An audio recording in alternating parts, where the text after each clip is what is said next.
shiri na gaskiya ta kansa wani rana na biyo matakin nasara na mai abun gyada ya wuce tuna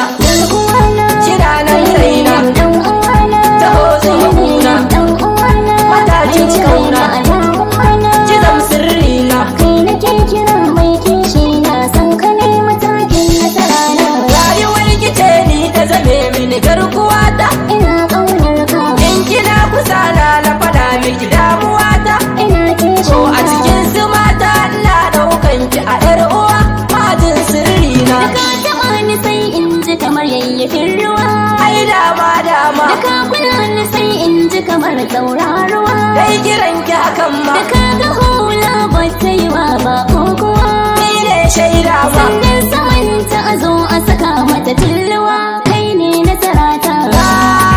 baki amana ta kai ne rikin amana ke ce nan buri na ina da kai zan zauna ni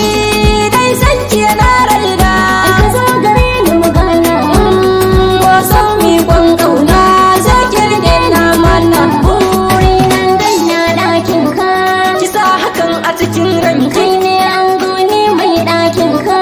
ai na riga na kane ki kyawun tafiya sai an zo sauka shi ne ya saban miki tsakin dan haka ne dai kai ne burin na zo ka rike ni mu je wasa na zamto linzamin ki amma za ka cire tota kar ki bari makiya su ga sirrin ki ƙaunar ka ta taɓa hanta ka zama sarki ko a cikin ranki dole na baka sarauta dan haka murfi sai a gurin langa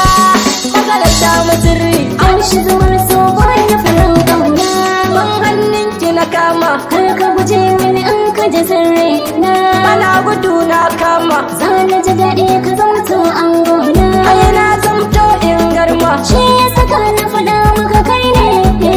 zami na aro ne na yarda soyayya wani ciwo ne ina ta arai ta kama mai rata jini ya taba maka ruhi ne ni dai ka gama ɗaure maganarsa da daɗin ji a cikin kunne tabbas na ji batun haka na shiga na gabuna kamu